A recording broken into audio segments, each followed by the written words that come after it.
All right, Jason, welcome to the Easy Conversations podcast. Thank you for joining me this evening. I'm really excited about our conversation. I think the stuff you're doing is very neat, something I've tried to understand myself, but I'm glad you're on here as an expert.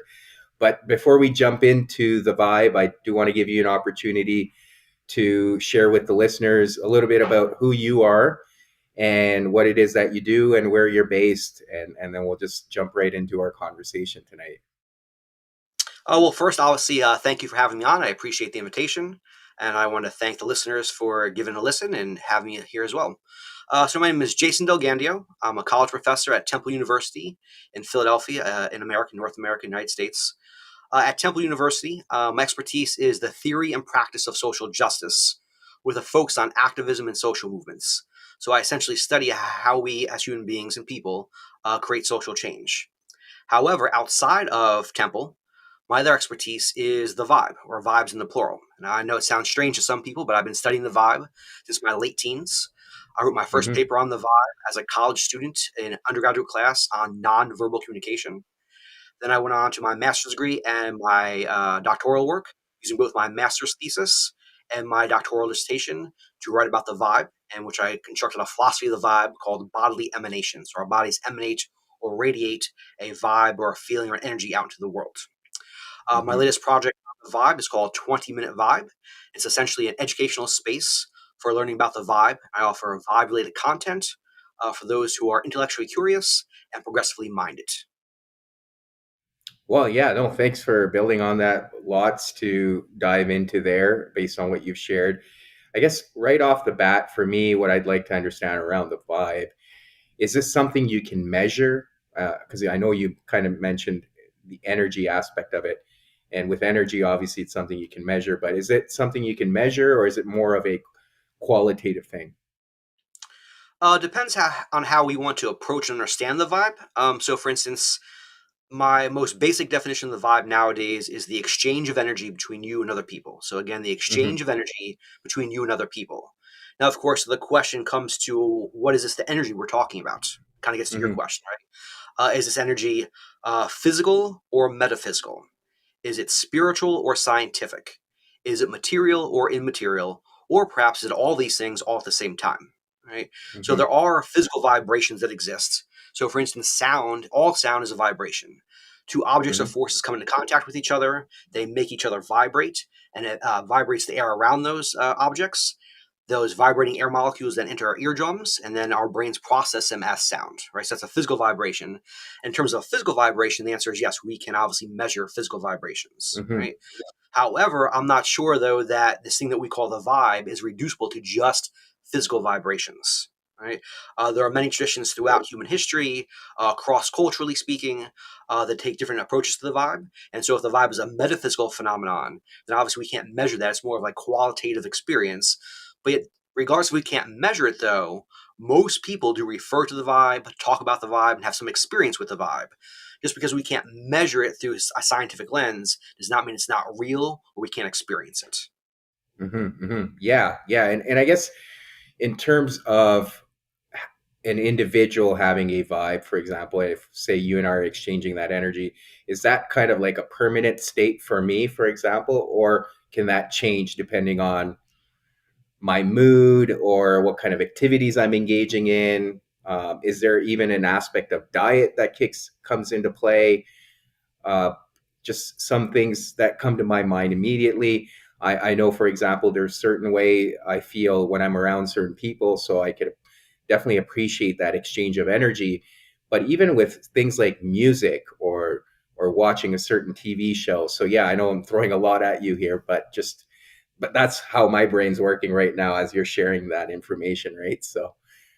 Yeah, yeah, totally. So I would say it's both. So I would say that each person has a core vibe that they emanate out into the world. It's kind of like a core personality, right? Hmm. But of course, though, your core vibe or core personality does change and fluctuate depending upon the situation, the conditions, the people you're around, the situation, all those kinds of things, right? So I Hmm. envision it as each person does have a core vibe, and that core vibe is part of their identity, how we identify certain people through their vibe. At the same time, though, your vibe can fluctuate throughout the day. right, throughout your life. And you could also work on changing your vibe if you wanted to. So let's say you come to the realization that you don't like the vibe you're giving off on a regular basis. It's like, well, how do Hmm. I then work on myself, improve myself, and change my vibe? And I think it's all very possible as well. Hmm. Hmm. So, what are some ways people can improve? Right. So, actually, before we jump into the improvement, I do want to understand how can people become more aware of Mhm. perhaps that vibrational energy that they're giving off. It's a great question. It's a core question that most people ask me, and it's a challenging question to answer. And I only say Hmm. that from my own personal experience. I'm so used to the vibe, I don't think about it anymore. Hmm. Having said that, though, that if I take on the role of being an intellectual, it's kind of my responsibility to explain this to people. So I Right. appreciate the question. Um, I guess one way to be more aware of the vibrational exchange or the exchange of energy is one, become more aware of your body. Right? In other words, we experience the vibe through our bodies, and becoming more aware and attuned with your body opens up the door to being more aware of the vibe itself. Then be more, and then number two, be more aware of your surroundings. So be aware of your vibe, but excuse me, be aware of your body, and also be aware Hmm. of your surroundings. And as you're being more mindful and more attentive to both yourself, like your embodied nature, as well as your surroundings around you, that opens up the door again to this exchange of energy. And then from there, though, try to be aware of how people are responding to your energy, how you're responding and reacting to other people's energy, because the vibe, it really is a symbiotic process. In other words, it's not just me giving off a vibe and you giving off a vibe, but we kind of evoke and provoke vibes from each other. So it's a constant relational aspect. Does that all make Hmm. sense? Yes, yes, absolutely. Yeah, yeah. So okay, so obviously you can gain some awareness through just paying more attention to your body, and just to kind of get a bit more granular around that. I guess the only way I can relate it to myself is, again, if I'm in certain surroundings or certain situations, or whether I'm hanging out with certain people, they could either uplift me or I could feel this depleted sense of energy where I'm exhausted or I'm just not feeling good. I might get cranky, I might get frustrated, I might get annoyed. So those are typically indicators for me, for example, that maybe this isn't the right setting for me, or perhaps being in this social environment isn't appropriate, or it's not really serving me. Is that kind of what you're alluding to, having that level of awareness in terms of how you're feeling or how you're feeling physically or even mentally? Yeah, I would say all of the above, right? So it's about Hmm. developing a certain level of sensitivity to your own personhood as well as your surroundings. When I say surroundings, it could be like literally the physical surroundings, but also the people Hmm. that you're around, right? And Yeah. that level of sensitivity, though, can be instructive for understanding this exchange of vibrational energy. So the answer is Right. yes to, Right. to, to your question. Yeah. Okay. Okay. And then I guess now, just for myself and perhaps also the listeners to understand, once you've gained some awareness that, okay, perhaps this is my vibe or these are the things that are affecting it, how can one, if again, from a perhaps a qualitative perspective, were to improve that vibe, how can they do that? Yeah, I want to preface this with saying it's not easy. It's like trying to Hmm. change a part of your core personality. It doesn't happen overnight. I'm not trying to sell anyone a quick fix here. It Hmm. takes practice, patience, etc. But I would say it's along the same lines of what I said earlier, just about becoming more sensitive in the sense that be aware of try to be aware of the vibe you're giving off. And the key part Yeah. here is how are people responding to your vibe, right? Hmm. And if you come to the realization though that it's not the vibe you want to give off and receive, it's also then about a shift in mindsets, right? How do I shift my mindset towards a certain goal, a different kind of goal, trying to, how do I put this?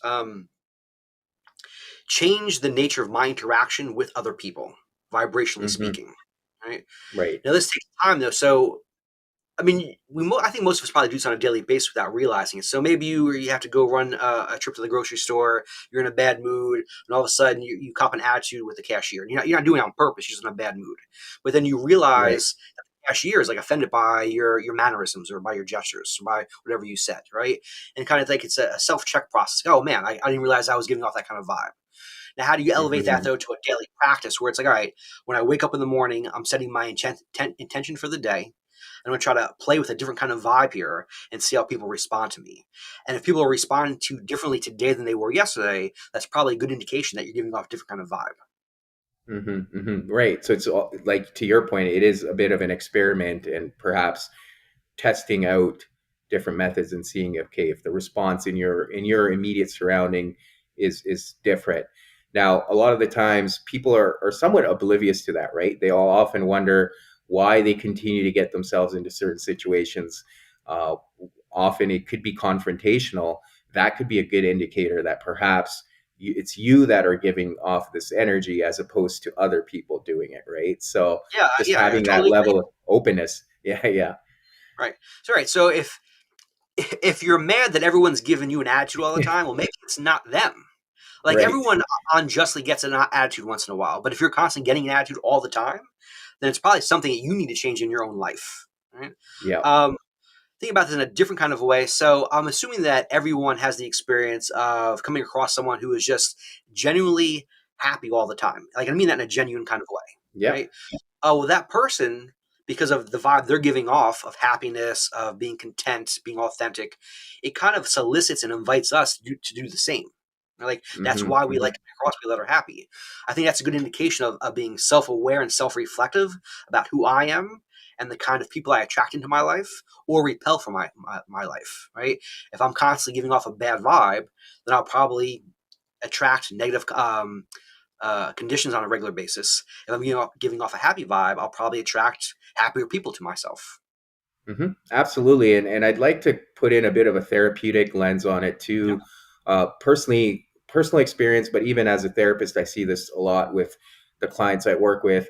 But I'll just use myself as an example where, you know, 2 or 3 years ago, I really made my own healing, and I'd say I did a deep dive on myself, a priority. And before that, I was inviting certain people into my life, and it was often a specific type of people. And often I'd get myself in these situations, and I'd always wonder, okay, why is this happening to me? And I finally decided to take that responsibility and ownership, and started to look inward. What was I doing? And there's a lot of unhealed parts of myself that were perhaps repeating those same patterns of behavior, or just not having enough boundaries where people felt that they could treat me a certain way.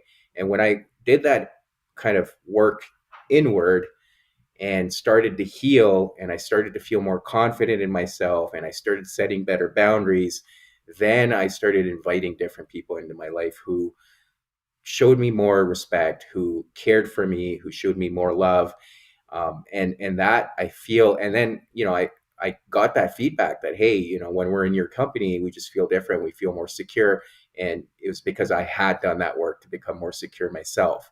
So I feel there's a lot of like overlap between what you're saying, and kind of that therapy work that often people need to go through to heal themselves, or whatever it is that they need to do. A lot of the times we carry a lot of that angst and insecurities, or trauma from childhood, or our past, and that tends to keep showing up in how we behave. And we often repeat certain patterns or behaviors, and thereby inviting uh, certain people into our life. Yeah, I agree So I don't, 100%. I'm not a therapist, obviously, but a lot of my work does overlap with insights from therapy. And so, as I'm sure you know, you have your conscious mind and you have your subconscious yeah. mind, right? And when we take these ideas and apply them to the vibe, things now start to get tricky, right? So, going Mm, back to the question earlier about how do I change my vibe or improve my vibe? Well, it's a package deal, right? I'm not trying to sell someone a meme here, an internet meme or social media meme. It's like good vibes only here. It's like, well, yeah, we all want good vibes, but that's not how life works, right? And of so, course. if you are serious about changing your vibe and giving off a different vibe, a lot of times that comes with really deep self reflection work, right? Whether Hmm. we want to call it healing or something else, it's the same kind of process where I have to examine my whole self, examine my life, examine the parts of myself that I'm uncomfortable with or afraid to look at, right? Because I may have in my mind, my conscious mind, I want to give off vibe X, right? But unless I've Hmm. done the underlying work with my subconscious mind and all of my experiences from the time I was born up to the current moment, I may not have the ability yet to change my vibe because I'm still working on all my subconscious stuff. Does that make sense? Hmm. Like a package deal. And I think Yeah. if you want to dive into like being human, giving off vibes, all of that has to change. You have to take the willingness to really look at yourself and do the hard work, and it's not easy. Yeah, yeah, and I mean, like a lot of that psychotherapy was based on that subconscious mind. When you kind of go back to Freud's work, it's exactly that, right? Like often the things that are haunting you or that keep coming up are from that subconscious mind. So yes, it does make sense, and there is a lot of overlap. And one of the other things that you and I chatted about when we first talked offline, for me, what I'm familiar with, I did dive a little bit into David Hawkins' work. I did mention that to you, and he talks about it also. His maps of consciousness are often based on a vibrational frequency, but more so from a consciousness perspective, where you can kind of go up from lower energy states to the higher energy states, where higher energy states being love, peace, joy, enlightenment, even from a spiritual perspective. And I know you touched on the spiritual side of it too, maybe when you're talking about the vibe. How much of that do you feel? And I know you haven't spent a lot of time looking at Hawkins' work, but how much of that do you feel is relevant in terms of what you're talking about as well? Well, I would tie that back to what you're saying about therapy work. Hmm. If we take something like enlightenment as a serious possibility for human beings, I don't Hmm. see how someone can be enlightened without going through therapeutic work. Whether we call it like whether we work with the Western paradigm or some other paradigm, it doesn't make a difference. But like the Sure. idea of grappling with unresolved trauma, right? Hmm. Grappling with unpleasant emotions, negativity, etc. Until we learn to let those go, and until we learn to process those and let those go, we can't really achieve a higher vibration. Now, whether we subscribe to Hawkins' paradigm or not doesn't make a difference here. I think that the listeners can understand on a basic level. It's like, well, I have to work on myself, right, first, and after I work on myself, then I have more ability and more self empowerment to then change my vibe and adapt my vibe as necessary. It's kind of like, Hmm. for lack of better words, a mastery over oneself and a mastery over the kind of vibe that I give off, but also the kind of vibe that I evoke and provoke from other people. Hmm. Hmm. Absolutely. And just to kind of build on that, and this is just me perhaps trying to explore it a little bit more with you, but even from a transpersonal psychology side of things, what I've come to learn is that healing, that mastery of self only gets you so far. But then beyond that, what a lot of the theory talks about is it is spiritual development that can perhaps get you further towards that enlightenment, if we believe in that or not. But do you see any parallels there, like in terms of okay, you've kind of mastered yourself, but to go further in that development of higher energy states or vibrational frequency, is there more that people can do, and what does that look like?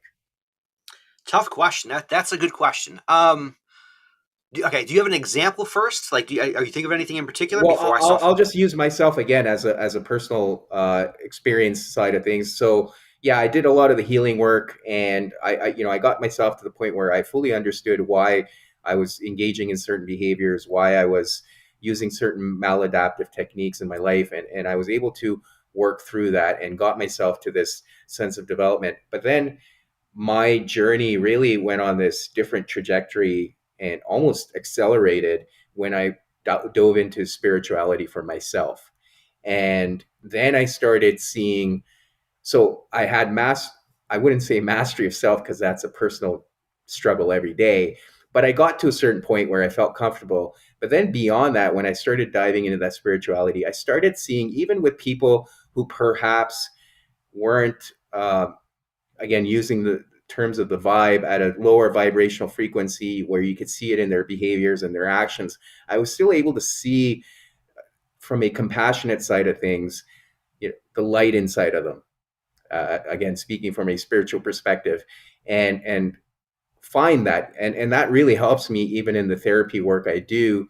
But having that sense of compassion, sense of love for everyone, a sense of community, a sense of unity, that really came for me from my own spiritual work, and which I didn't have before. And then because I've been able to, as best as I can, be non-judgmental in my day-to-day interactions, and again be very empathetic and compassionate, that people are able to feed off of, even if they're being confrontational. If I'm kind of able to see past that and tap into that inner child or whatever is in there, it helps. And it almost, that you were talking about earlier, it is that exchange of energy. But for me, that was more spiritual in nature. So I wonder if that's something you've come across in your research, or if that's something you see some truth to as well. That's a wonderful example, and thank you for sharing the story. And I think it kind of crystallizes what we're talking about here in this moment. Hmm. A few words come to mind and listen to your story. One, a certain sense of universal oneness, Yeah, and then two, a sense of mystery, like mystery to the universe, mystery to ourselves, etc. Right. absolutely. And for myself, I begin with those kinds of things. It just kind of my outlook on life, outlook on the world, Hmm. right? I do believe in universal oneness, that it's all one thing, right? Yeah, Processing, evolving together. Within that oneness, though, there's a certain level of mystery that, as a human being, we're never going to fully understand. It's not possible, right? And I think if you embrace those two things, universal oneness and the mystery of life, it opens you up to a certain kind of interaction with other people. As you're saying, hmm, you kind of have intuitive insights about their own pains, their own yeah, traumas, why they're behaving the way they do.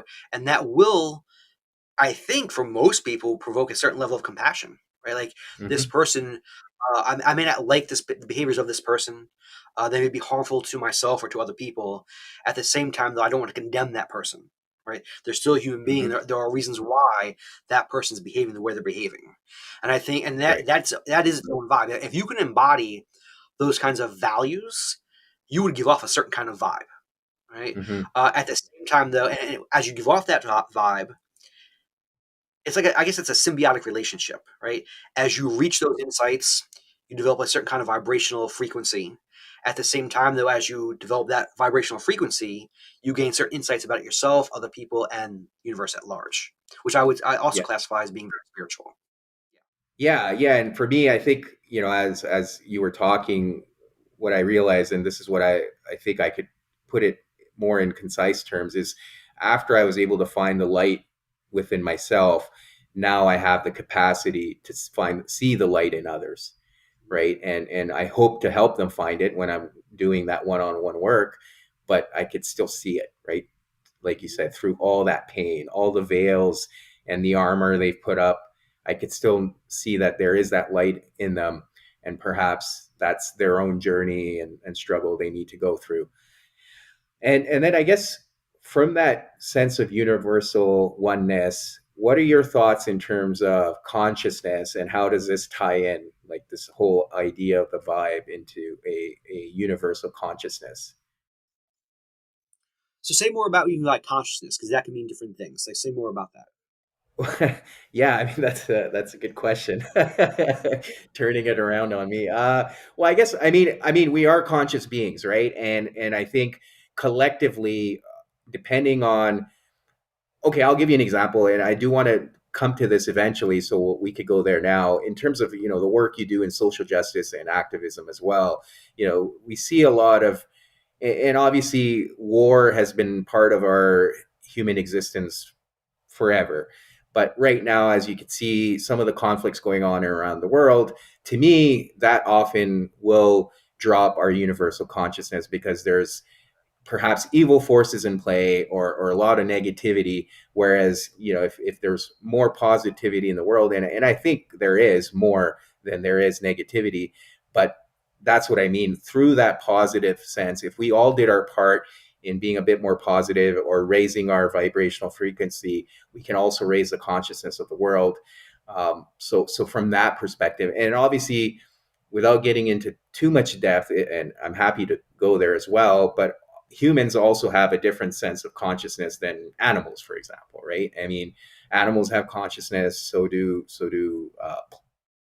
plants. You can argue everything perhaps has consciousness around us, but humans are at a different level from my understanding and perhaps my perspective as well. But that's kind of what I mean by consciousness. And I Okay. wonder, through that vibrational frequency, can we raise it? And is that something you see as well? Or at least, what are your thoughts around that? No, yes, okay, so I got you now. Yeah, so the answer is yes, right? I do believe that, and I agree with that. Let me back up here for a second. So one of the ways I try to understand, let's say, the vibe on a global scale is through like a logical process, right? So each human body gives off a vibe, and there are Hmm. human bodies all across the globe. Therefore, there must be a global vibe, right? So the way that I think about the vibe, it's not just one person giving off a vibe, and it's not just this vibe or that vibe, but rather we're constantly giving off a vibe, and all of our vibes kind of entangle and form a certain kind of nexus, like a global nexus. And that Hmm. nexus of vibrational energy has a certain kind of existential aspect to it where it will push us and pull us in certain directions, right? So think of all human beings literally existing as one collective through this thing that we call the vibe. Right. Hmm. Now, from there, though, if the question is like, well, how might I manipulate my vibe or advance my vibe to raise the consciousness of humanity? I think that is possible. However, I don't want to overstate the case. Right. Right. It's not just he's like, well, if I just give off a good vibe, the whole world's gonna be a better place. Like, well, yeah, but wars are still going to occur. Right. Hmm. Um, as I'm sure you and probably most of your listeners know, there are Buddhist monks that live their lives in states of meditation and whatnot, and they practice on a daily basis, but we still have wars. Right. So, Yep. like, I want to be realistic about when we talk about the vibe and raising consciousness. Yes, it is possible, and yes, we do have a responsibility to do that kind of work. At the same time, though, it's that alone will not change the world wholesale. Right. So it's Hmm. a Hmm. very slow look at this. Yeah. Having said all of that, right? Yeah, my answer is yes. That we can, in a small way, have a positive impact on the world by emanating and radiating different kinds of vibes, right? Hmm. Um, and I think I go back to the concepts of universal oneness, mystery, compassion, many of these basic spiritual concepts that have been around for thousands and thousands of years. And I still think they're applicable today, right? And if Yep. we are willing to do the work and put in the time and efforts to elevate our own vibes, that will have a positive impact on other human beings and hopefully a positive impact on the kind of decisions they make in terms of war, justice, injustice, things like that. Absolutely. Yeah, I agree with you 100% on that. And I think it really comes down to doing our individual parts, right? And often we lose sight of that. We get caught up in, okay, well, all this stuff's happening in the world, and you often start emanating that negative energy yourself rather than focusing on what's in your control and doing your best. Obviously, not losing sight of, yeah, what's going on around you. And then even with the Buddhist monks, I'll use them as an example. Often they kind of isolate and go into solitude and away from this world.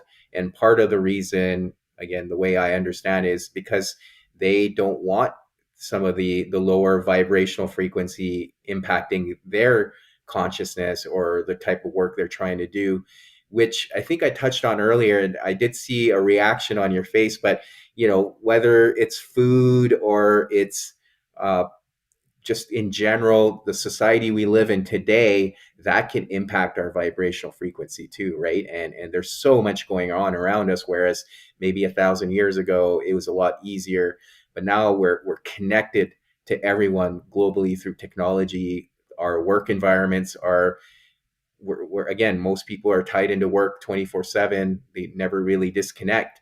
So from that perspective, what are your thoughts, like, from our evolution as a species, and what has that done to perhaps that vibrational frequency or vibe? Big question, big question, great question, a great question.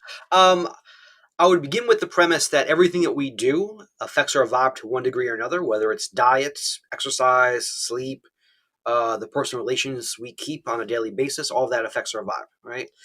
And so then the question is like, well, how might I make changes in my exterior environment to help Hmm. me produce and emanate a better vibe, one that makes me more self-fulfilled, right? Now, of course, that's not easy. That with that comes a certain level of privilege, right? So, for instance, let's say you have a work environment that's very toxic, right?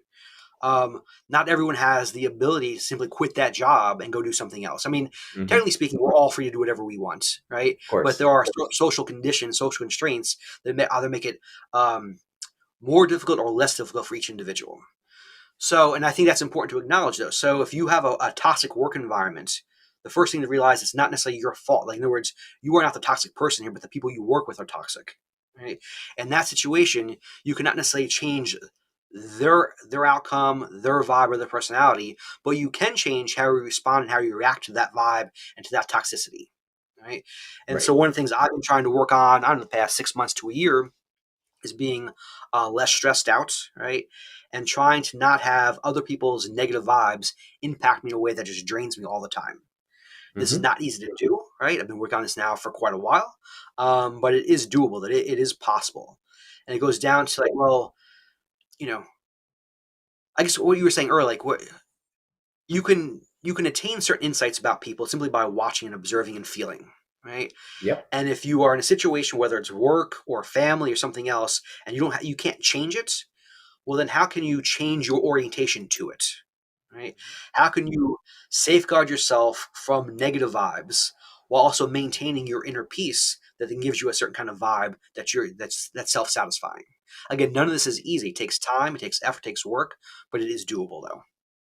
Yeah, and again, just to tie back what you and I talked about earlier, specifically what you said about just gaining that awareness, because again, it starts with you, right? You if you don't gain that awareness about how you're feeling in those environments or around certain people, then it's hard for you to make change or even understand how you can engage differently, right? So that applies to work, that can apply to family.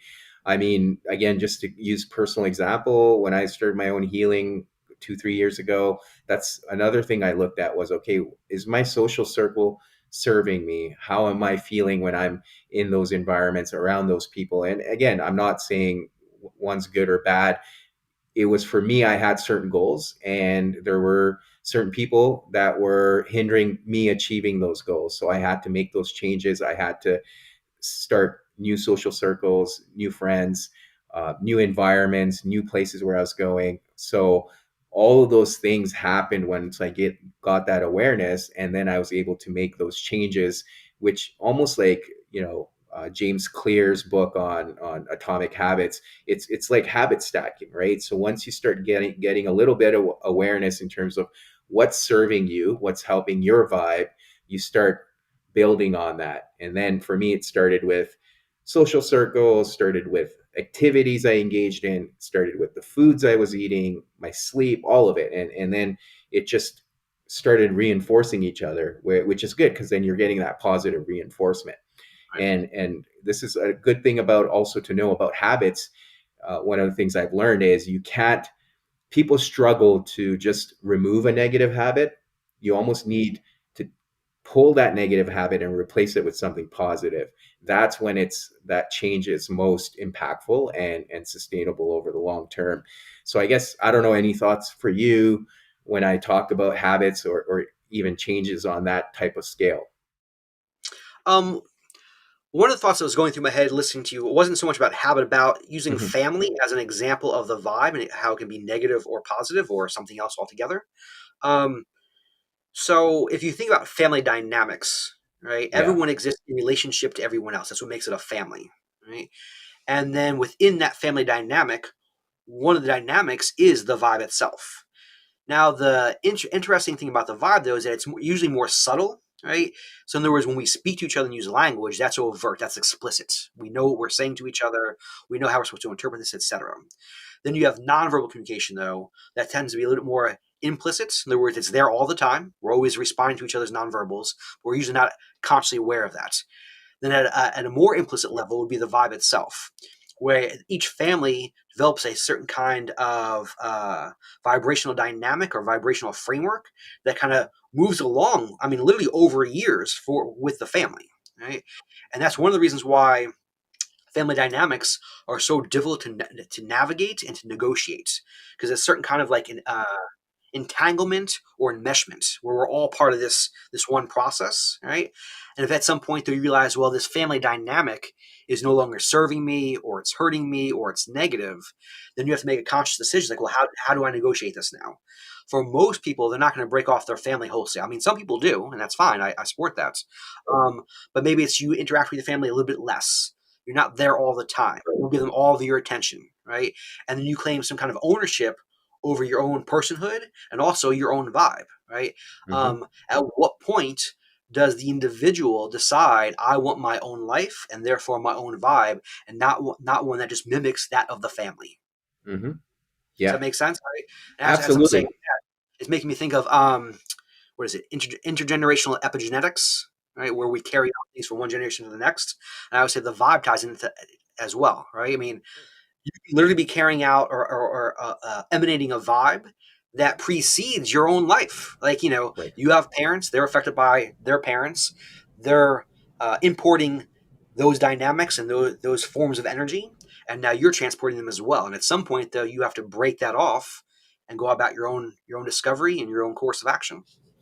Absolutely, and I mean, you see that in generational trauma too, right? Because that becomes your normal, so you don't even know often that that's the vibe you're emanating, because it's just you grew up in that household, that's how it was, right? And it just felt normal.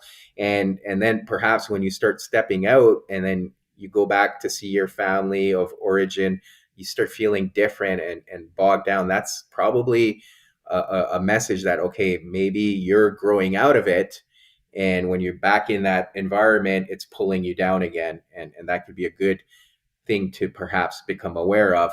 The other thing, like you said, limiting your time with perhaps the family. Again, I'll use personal example. That is something I focus on, not necessarily with family, but there are people in my life where I'm like, okay, I can maybe see this person for an hour. That's the most I can do without compromising my vibe, right? Or maybe this is someone I get only see once a year. So having that awareness, right? If in certain situations you may not be able to cut people off, or you may have to just see them because there's other reasons, could be work related too.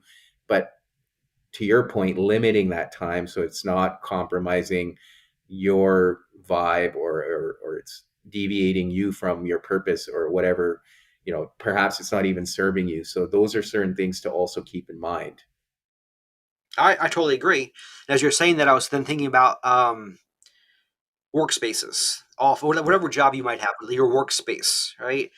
And think about, or I invite your listeners to think about this in terms of how does your daily workspace either positively or negatively impact your vibe on a regular basis, right? Hmm. So if we spend 40 hours a week, if not more, at work, right, it's a major part of our lives. I mean, it's a big part of our lives. And there's no way it's not going to affect you in some way, shape, or form, right? Now, if the question is like, well, I don't like my workspace, my space might be toxic or negative, but I don't have the ability to leave that space. I don't have the financial means. That's a challenging situation now, right? Hmm. But I would say though, do some work every day before you go into the office or whatever your space is, like whatever it might be. Before you go to work, prepare yourself for the environment you're about to walk into, and try to be conscious about how you're interacting with, but also reacting and responding to your work situation. All right, Hmm. take inventory, and then from there, though, one of the terms one of my friends uses all the time is shielding up. How do you shield up to avoid internalizing the negative energy around you? Right. Yeah, Again, this is not easy. It takes effort. Although the more you do it, it becomes, like you said earlier, another habit, and it does become easier. But I think that's a absolutely. big part. I mean, in modern society, most of us go to a job 40 hours a week, right? And we have to go to pay bills. And the question is, okay, how do we carry out this form of living, this form of existence, but doing so in a way that is mentally healthy and vibrationally healthy, and really the two sides of the same coin.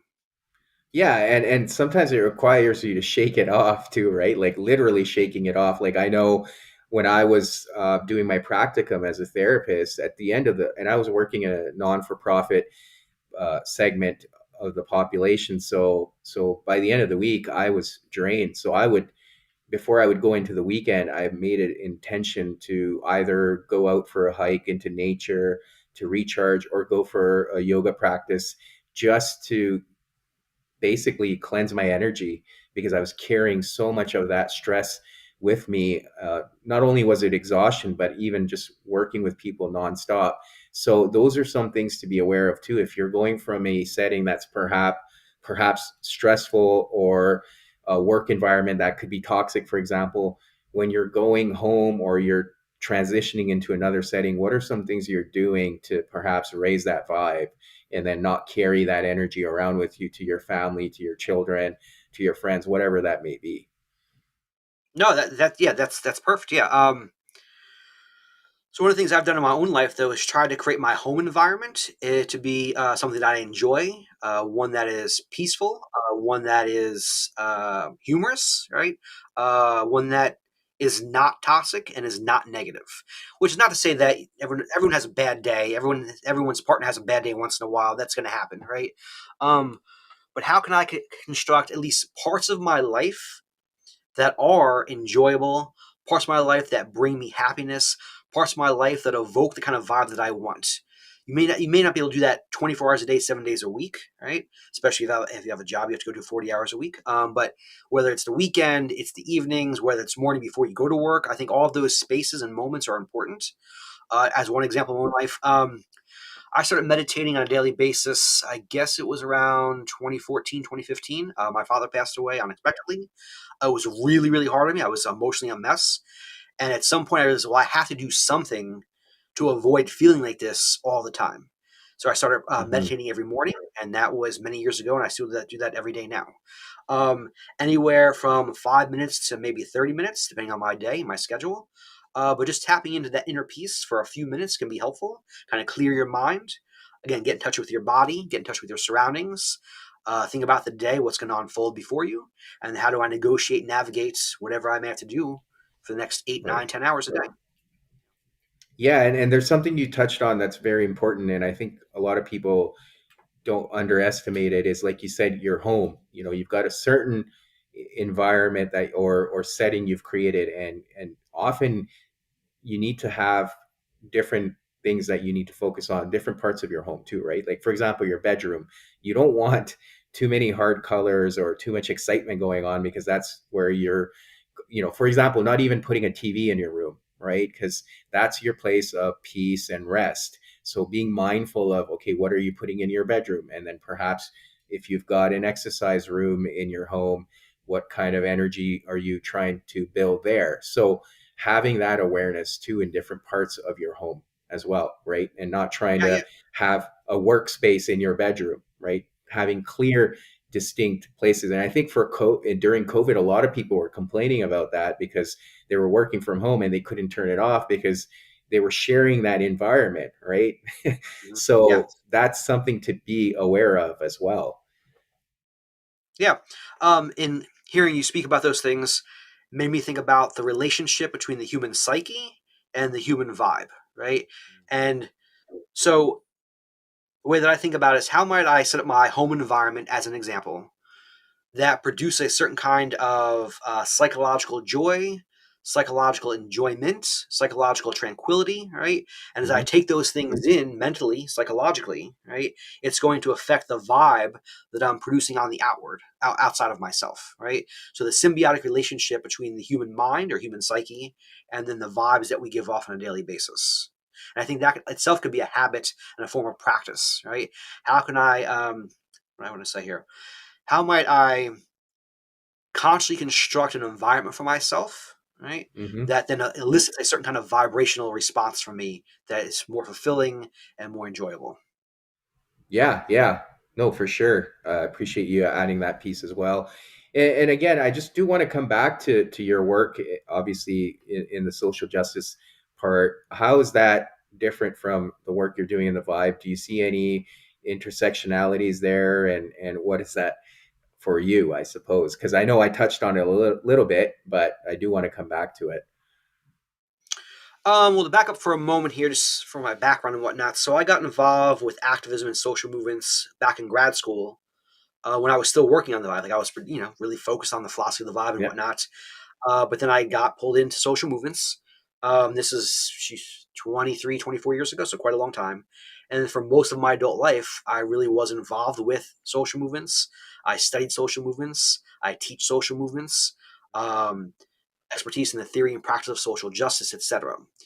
Um, Now that is a certain that's a certain way to think about the world and a certain way to bring about social change, right? Hmm. However, though, going back to what you said earlier, I do believe the vibe is part of that process, right? Absolutely. Um, how can I um, elicit or provoke a certain vibe from myself that carries with it a sense of justice, a sense of compassion for other human beings, a sense of Hmm. forgiveness, and also a longing for a different kind of world. Right? Um, so the world that we live in now, although I appreciate this world, I'm very much attached to this world. Right? It's not the world that I want. The world that I envision, I will never see in my lifetime. It will take lifetime upon lifetime upon lifetime to achieve that world, perhaps thousands and thousands of years. But the Hmm. question is, what am I doing here in the year 2024 to bring about that future world that I envision? And I think the vibe is part of that, right? Simply having this discourse about the vibe and changing people how they changing how people think about themselves, changing how people think about humanity, changing how people think about the nature of the universe. That itself is a an act of social justice, right? To Hmm. change minds, to change hearts, and thus to change practices is a way to change the world for the better. Yeah, and I suppose that's where the activism part comes in too, right? Wanting to change the world. And I mean, I have my view on it. I'm happy to share it, but I do want to get your thoughts too.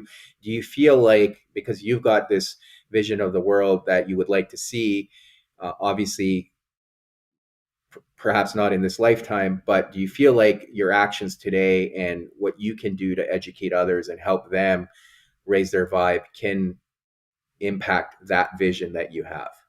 Yeah, 100%. I'll put it this way: that if I didn't believe that, I don't think I could get out of bed in the morning. I'm being dead serious when I say Yeah. that, right?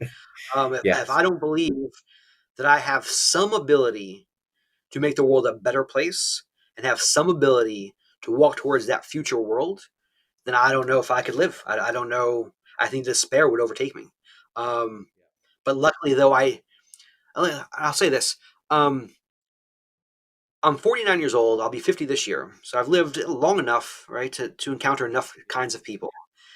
And sadly, I've met a lot of people in my life that don't believe they can make the world a better place. In other words, they don't have the ability to do this, right? And I find that very sad, um, because I believe everyone has some ability to make some positive change, regardless of how small, right? But it still matters, right? It's each of us is one piece of a larger puzzle. And the question is, what kind of piece of that puzzle do you want to be? Right? Do you want to be a positive contribution or a negative contribution? And that alone is something to hold on to. And I think that also Yeah, it brings a certain kind of vibe about you. Like, what kind of vibe do you give off? I mean, do you feel self empowered to make a change? I agree with you 100%. That's what gives me purpose too, is knowing that not only I can make a difference today, but even the small, minor impacts I'm having on other people's life, for example, that could Right. have a cascading effect and influence future generations to come, and could have an internal impact, and that gives me a sense of purpose.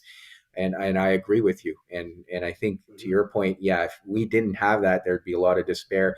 And to add to what you said, there's a lot of people who feel like their actions can't make a difference, or sometimes they feel like it's even the impact is too small. It doesn't matter. I think you have to start somewhere, right? and Mm-hmm. and we all start somewhere. And yeah, maybe changing the world is a lofty goal, but it doesn't have to be that, right? Change yourself first, and that could Right. have a huge impact. Like you said, just your own vibe, and the way you impact others through your day-to-day interactions alone can be significant, right? So I Right. agree with you.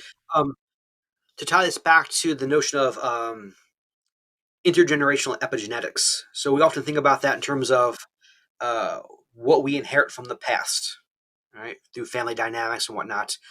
But you can also be forward looking in this. In other words, how am I, okay, how might future generations be affected by what I'm doing right now? Right? How can I have a positive impact on the future, right? Based on my interactions on a daily basis, right here, right now, right? So we're interacting with each other. I go to the grocery store, I go to the gas station, whatever it is. I'm constantly interacting with other human beings all the time, right? And most of us will never remember most of our interactions, but it's still there though. It's still part of our experience. So how can I literally have a positive impact on a daily basis, like in every interactions, with the forethought that, well, in the future this may change things. Yeah, yeah, absolutely. I agree with you. Like, say you and I have a very positive interaction. Now I feel good about myself, you feel good about yourself, and we both go back to our families, and that positivity is being shared, right? And that alone can have tremendous impact. So yeah, absolutely. Jason, I've really enjoyed this conversation. I think we can keep talking for a long time, but I want to be mindful of your time. Is there anything else you would like to share that perhaps we didn't touch on in this conversation and you think would be of value to the listeners to hear or take back with them? I would invite your listeners to pay attention to how often they use the term vibe or some version thereof, and how often they hear someone else using the word vibe. And I would say that if you give it a week, you'd be astounded how often we use this word, right? But yet, very few people take the time to define the vibe, to explain the vibe, to think about the vibe, etc. And I would again invite your listeners to spend some time thinking about these things, right? How do they define the vibe? How would they explain it to an intelligent 10-year-old, right? How do you experience the vibe? How might you use your vibe as a form of communication? How might you use your vibe as a form of knowing? And also, how might you use the vibe as as an existential guide for moving through the world, right? So rather than just a catchphrase for everything that we want to say, oh, this vibe and that vibe, how might we refine our understanding of the vibe and make it more a way of life as opposed to just a catchphrase? No, that's great. That's great. And for listeners that want to get a hold of you or find your work online, especially around the vibe, what are some ways they can do that? Well, if they go to my website on www.20minutevibe.com, so again, 20minute vibe.com, and then from there you can find my socials on Instagram, Facebook, YouTube, etc. Okay. And do you mind expanding? I know we didn't really get into the details of it, but 20-minute vibe, do you mind like just expanding on that a little bit? Yeah, so the phrase is a little tricky for some people. The reason why it's called a 20-minute vibe is the notion that most people don't have the time or ability to sit down and study the vibe for 20 or 30 years, right? Or to study these long spiritual traditions, right? So I'm trying to offer up my intellectual abilities, my intellectual efforts over the years, and crystallize that into short pieces. So on my website, you'll find like 3 minute videos, 4 minute videos, some short essays, some short quotes you can read and reflect upon. Also have a few online self-paced video courses on my website. And so it's the idea that how can I offer up short bursts of information about the vibe that people can learn about the vibe, understand it, and come back to it every so often, as opposed to being a scholar for that next 30 years. Right. So it's the idea it's an educational site, but in short chunks and very accessible information. No, that's great. That's great. Well, Jason, thank you again. This was a pleasure, and I'm really excited to share this with the listeners. But yeah, I'm glad Thank we you. It were was a able lot of to fun. have I this. really appreciate it. Yeah. Yeah, 100%.